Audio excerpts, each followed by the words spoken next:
On Thursday, the Treasury sold 30-year inflation-protected bonds at the highest real yield since 2001. To understand why, you don't start in Washington. You start with Amazon Capex budget.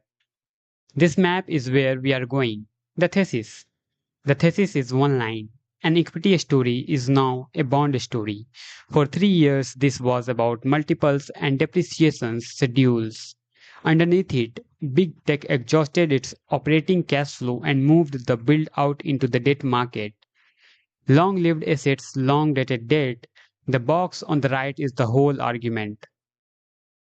The ignition.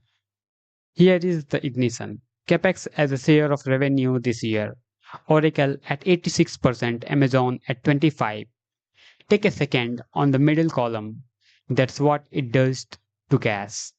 When Capex eats all your operating cash flow, the rest gets funded externally. That's not distress, it's arithmetic. Sizing pivot. How big is it? Depends on who is counting. 3 rings, 3 answers. 182 billion at the center, over 220 in the middle, and an outer ring where technology is only 12.8%. That gap is definitional, not factual. The scale is enormous either way. The asset life mismatch. Why is the debt so long? Because the assets are. Chips depreciate in 5 to 6 years, the buildings last decades, so the borrowing matches the buildings, 20 and 30 years.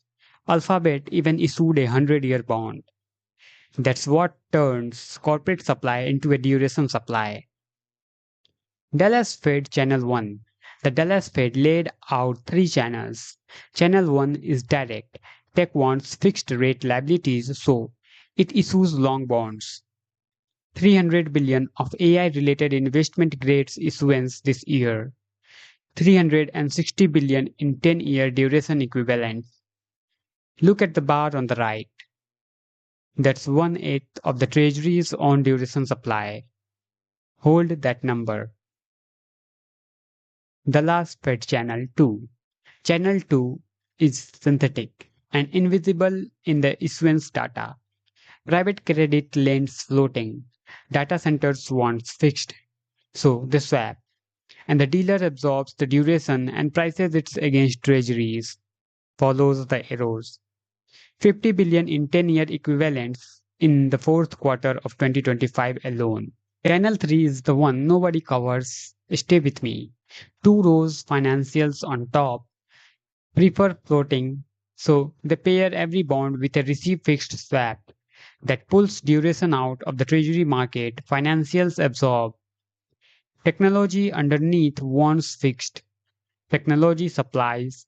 So, if tech displaces banks, even at the perfectly flat issuance volume, the market loses its absorption mechanism. Same volume, more duration.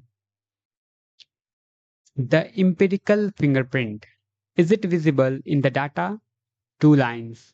Line 1, 1/10/30 curve slope, getting more sensitive to term premium.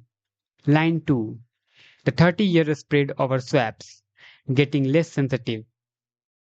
The divergence in the fingerprint, moderate confidence, consistent, not conclusive. The macro collision. Now, the collision, classical crowding out is the government squeezing private borrowers. This is the inversion. The private sector squeezing the sovereign. Left side, the AI channel, right side, the elephant.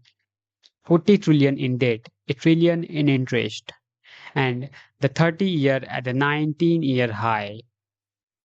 The steel man. Now, the part most channels skip, for reasons I might be wrong. Timing isn't caution. The sell-off is a global. Goldman sees no contagion in non-AI spreads. The term premium is a decade high, but below its long-run average, and the treasury is already tilting to the front end. Read them properly. That's the honest bond on this thesis. The hidden layer. One more layer because the bond tape is a flooring, not a ceiling. Meta's Hyperion, Blue Owl 80%, Meta 27 billion of debt through a special purpose vehicle, leased straight back. Control without consolidation 662 billion of this sits off balance sheet. Market repricing. Credit is already repricing Oracle's 5-year CDS at a record 198 basis points. Follow the loop. Costs rise, bonds get sold, borrowing costs rise, and the anxiety validates itself. Rising perceived risk, not imminent default, but bonds either get repaid or they don't. Synthesis. So, where does this leave us? 1/8 against 7/8. The deficit is the elephant, and I won't pretend otherwise.